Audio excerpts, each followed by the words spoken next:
Welcome back to Balance and Flow. This show is designed to help us thrive in times of uncertainty. My name is Jenny DuFresne. I am the founder and creator of the Balance and Flow show, and I'm excited to be able to welcome you to an ongoing conversation around how do I tap into my greatest gifts and genius in order to really accelerate my life.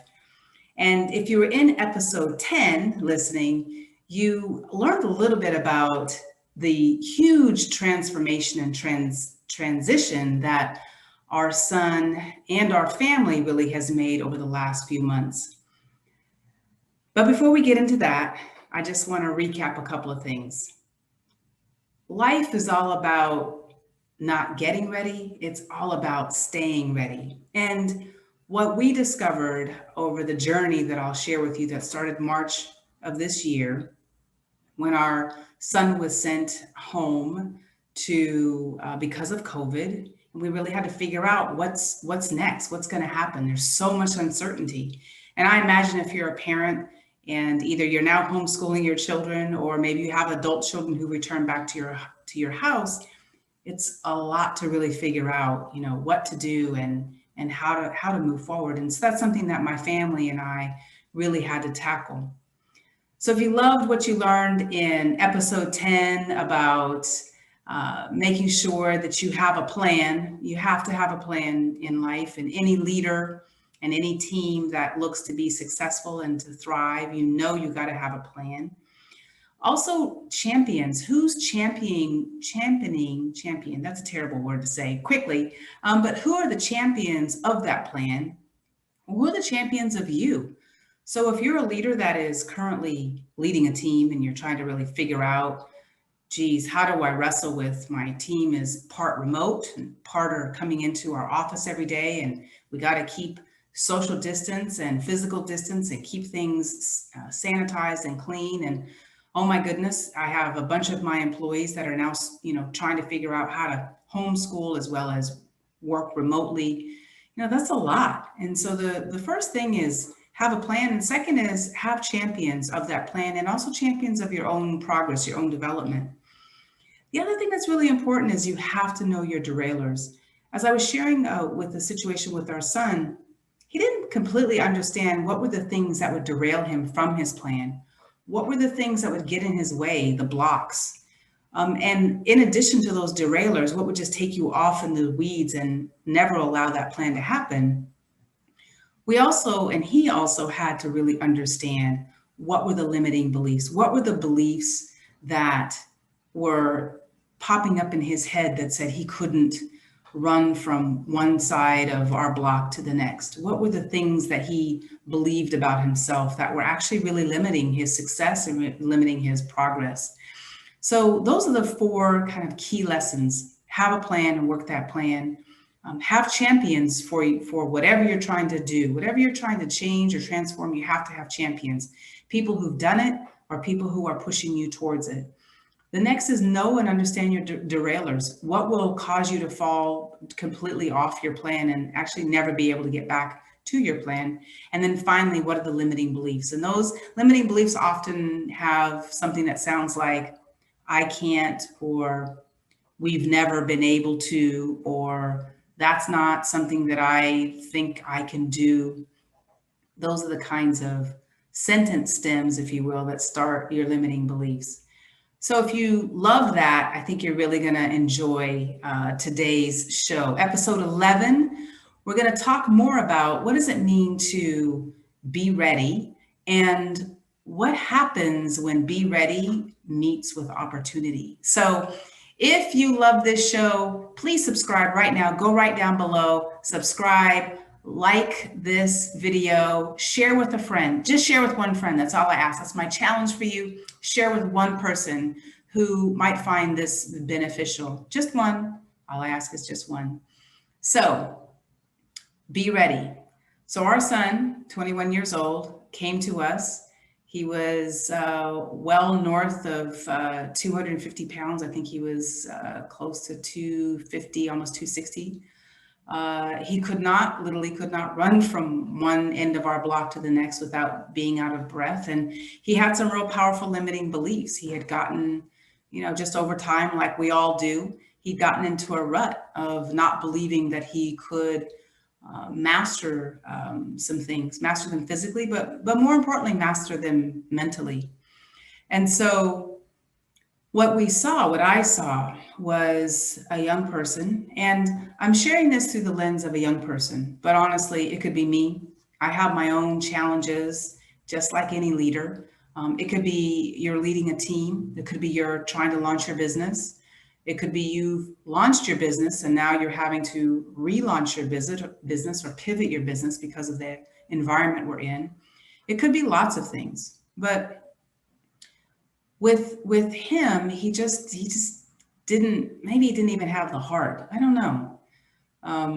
But what we saw was a young person who just, had gotten accustomed to having habits that weren't helping him move forward in life in the way that he might have once imagined that he would be moving forward. And again, I share this because if you've taken over a team, I've taken over teams in the past, and those teams are completely apathetic because the previous leaders were not engaging, or the previous leaders sort of beat down their desire to learn and thrive and grow. And so with our son, this is something that we saw. And what it meant was that my wife and I had to really, really champion the plan.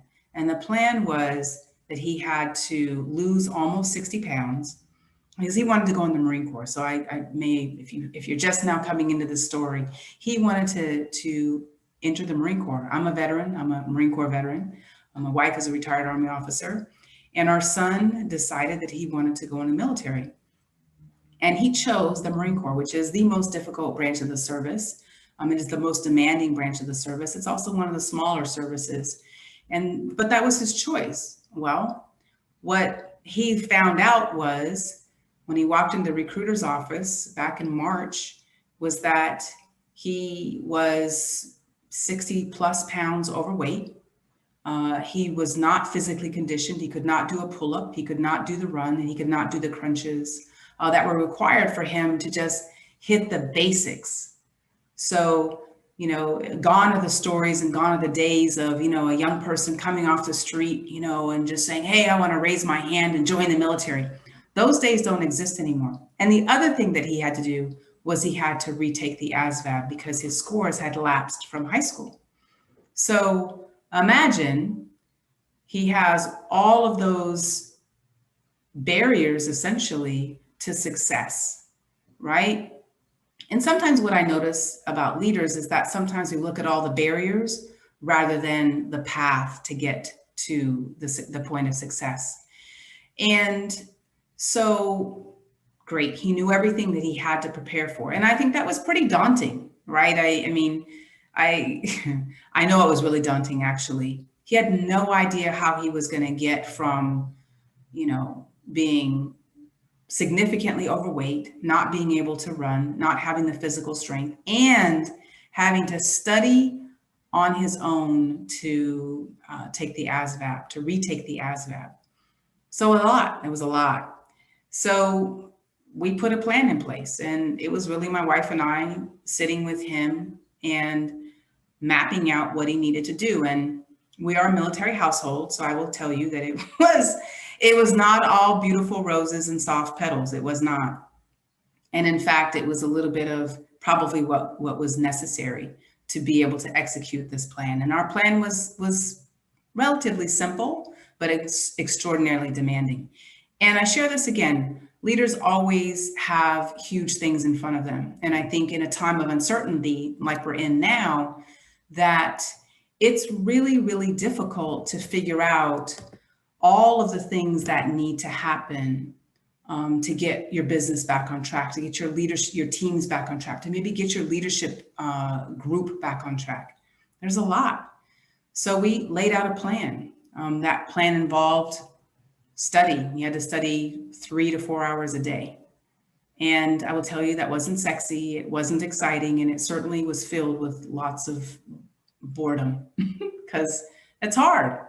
but we also knew that he had to hit certain markers at certain times. And so where we were champions, we were laying out for him the path to success.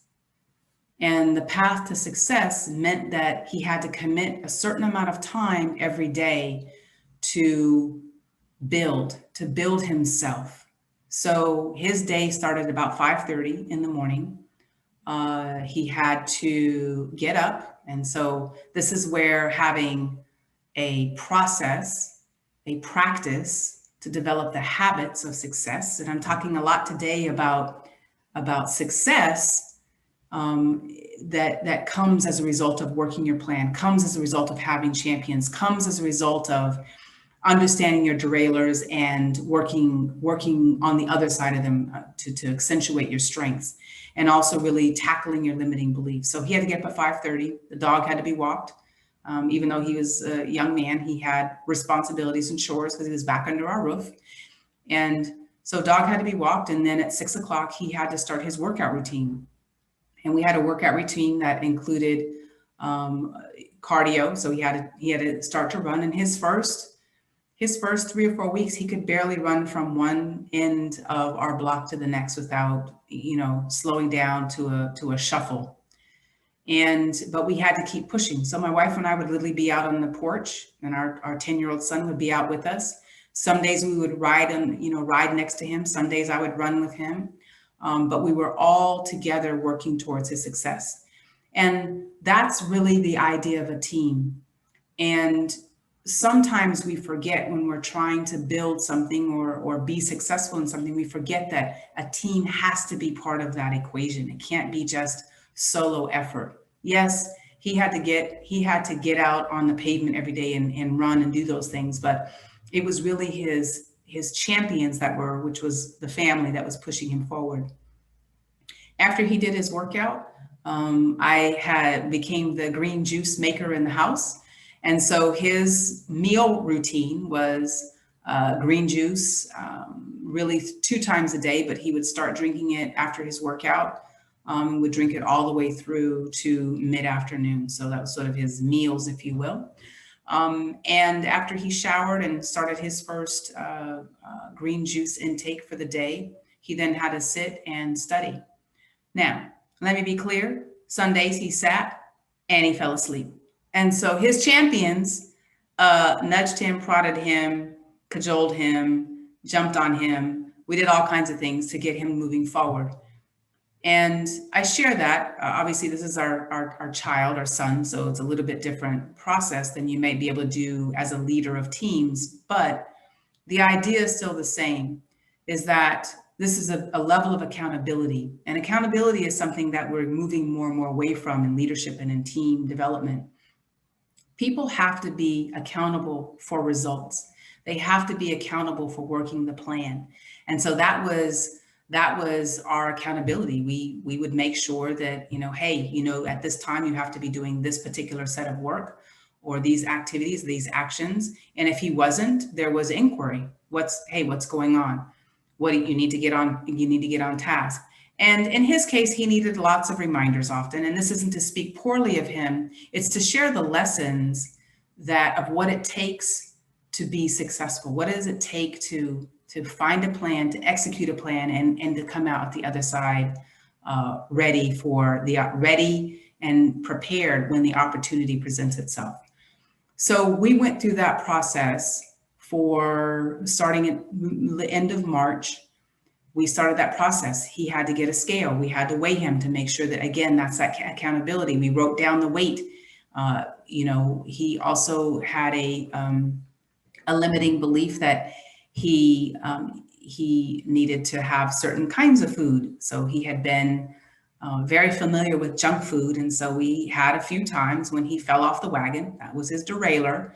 And he ate some junk food. And those would be times, and we would identify that and would have lots of conversations about being true to his plan. Success does not come with shortcuts. That was one of my mantras to him. There are no shortcuts to take to get to success. To lose 60 plus pounds, there are no shortcuts. Like you can't You have to do the work. You have to reduce your calories. You have to increase your physical activity. So those are some of the things that we worked on. And bit by bit and sort of pound by pound, he started to lose weight. We had to go and buy him some new pants because the pants that he had got, several inches too big and they were falling off of him. So we had to go invest in some new clothing so he would have, things that fit. And the thing that was so powerful to me is, we had to push him really hard. There's no joke about it. This was not some sort of run through the tulips and everything went well. It was not. It was very, very demanding on our family. And, again, if you're a leader of a team, I know that there's limits of where we're not going to do things with employees. But I, again, share the lessons that there are no shortcuts to success. And you have to continuously work your plan. You have to be accountable to your plan. He had workouts 3 days a week. 3 times a day, of different body parts, different muscle groups. Is a plan that I put together. And some days he was like, well, I went for a walk. And I was like, that's not a run. A run is a run. Put your tennis shoes on and go for that stretch and go for that run. And so accountability is really critical when you're looking to turn a team around, when you're looking to build momentum, when you're looking to create a sense of excellence in your team. Folks have to be held accountable. There's no way around accountability. Just as success, there are no shortcuts. There's no workaround accountability. So we continued to do this process, and he was able to run 3 blocks nonstop. Then it was 4. Then he got up to a half mile. And while he was able to do the distance, his time was really high. So then we had to work on reducing his time. So being able to run faster, being able to run longer. So he got to a mile, then he got to 2 miles. And meanwhile, he's still over here studying his ASVAB. So that literally was his day because we couldn't have him in a job because most employers were shut down. And so that was really his focus. So success is paramount when, to be able to be successful, you've got to have a vision. What does success look like? And for him, it was to be able to pass the ASVAB. And really, it was to be able to not just pass the ASVAB, but really excel on the ASVAB. So he would take the small tests in the ASVAB book, and he didn't do very well. And so we, have him go back and review a chapter. So continue building your skill, continue understanding. There's something that you don't understand, you got to continue to build that skill. This is the same in life. This is the same on teams. As leaders, some of us may aspire or become a leader and have that role or that title. But no matter if you have a role or a title as a leader, we always have to continue to master what does it mean to lead? What does it mean to lead on Monday, which looks different than leading on Wednesday, which looks different than leading on Friday, which looks different than being a leader in our family, which looks different than being a leader in our communities. So with him, we had to keep coming back. Okay, how'd you do on that? Okay, you still not doing well, so study some more. So he continued to study, continued working out, continued visualizing success.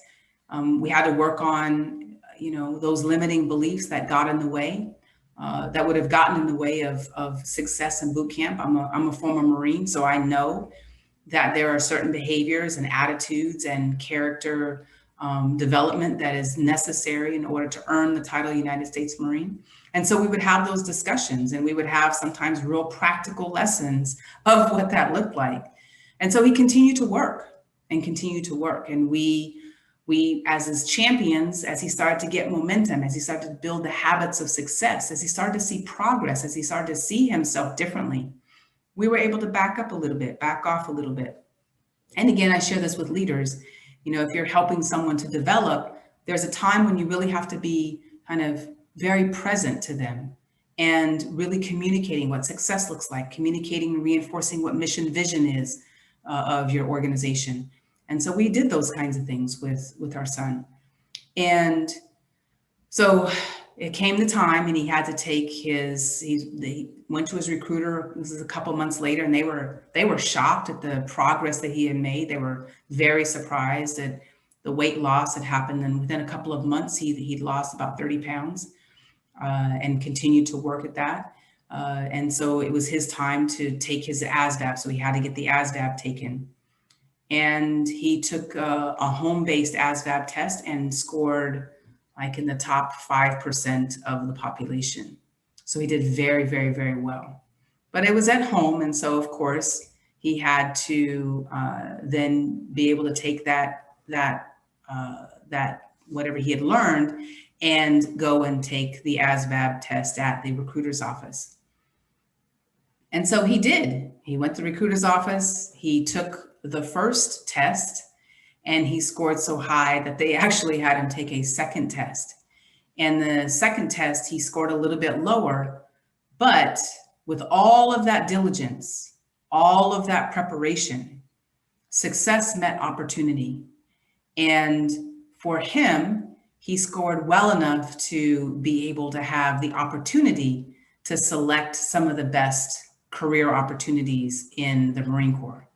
So this particular episode, if this is something that's inspiring you, and if you know that there's somebody else who would be really inspired by this, please share this with them right now, because I want people to, especially in this time when there's so many things that are uncertain, I'm sharing a roadmap of clarity, a roadmap of certainty, seeing a goal and putting the things in place to work that goal, having champions and coaches pushing towards that goal. These are all really important things that if you just take one of them and jot it down and start working on it, will really have a tremendous impact on whatever the things are that you want to achieve. So share it with someone, and also make sure that you subscribe and ask them to subscribe to this channel as well, because I'll have more stuff, very similar leadership lessons that I'll be sharing along the way. So our son goes, he scores super well because he's been preparing for this moment to do really well at his ASVAB. He scored really well.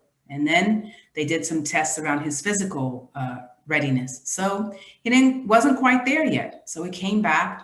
We redefined his workout plan and ramped up a couple of things that he was struggling with, and doubled down and did some more work. And so the reason I share this is that whenever we start off on an important venture, an important mission, we have a plan. We should have a one-page plan, something that tells us what direction we're going in. If we're starting a business, we may have a business plan. If we're starting a workout plan, we may have something that is systematically building us step by step by step. And so the other thing is, though, you got to check in. You got to have a level of accountability and check in and say, hey, how am I doing?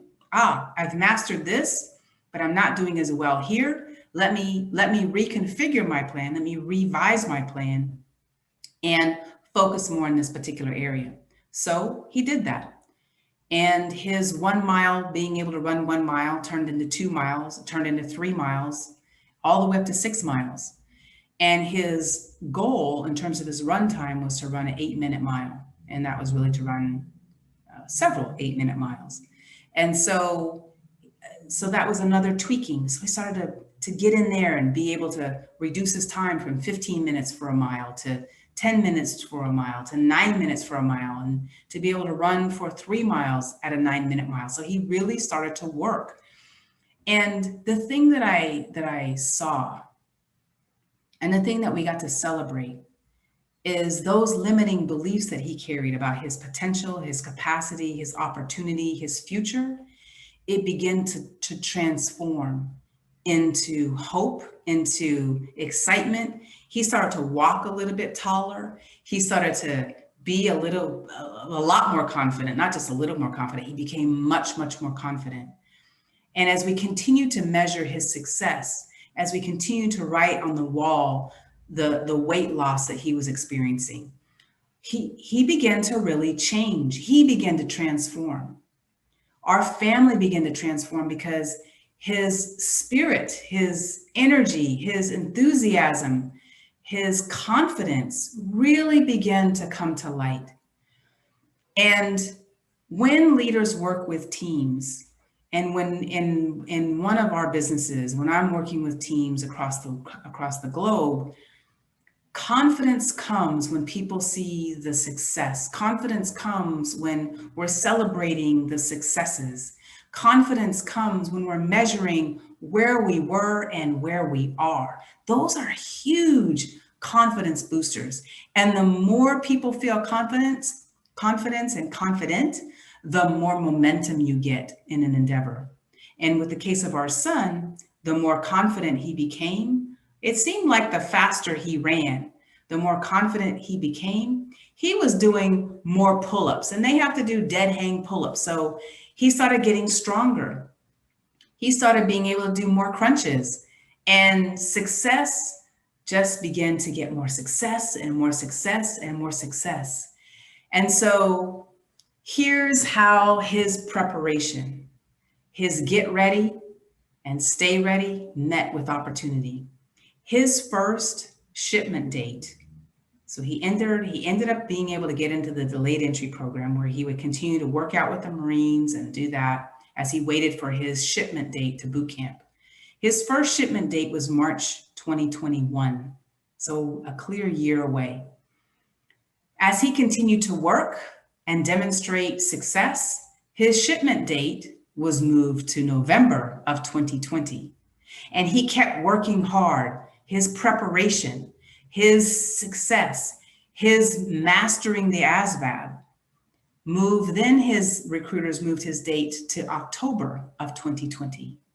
He continued to go out and work out with the Marines. He'd be one of the few police who was doing everything, was on point with his run, was on point with his crunches, was on point. And the October 2020 date moved to the end of September. So he was making tremendous strides, and he was being acknowledged for those strides. And about 4 or 5 days ago, the end of September date moved to, you're moving right now, you're leaving right now. And we literally had 4 days to turn his life, to get his personal effects in order, because he shipped out to San Diego. When I'm saying this today, he is in San Diego, California, in 14 days of quarantine with the United States Marine Corps. So he shipped.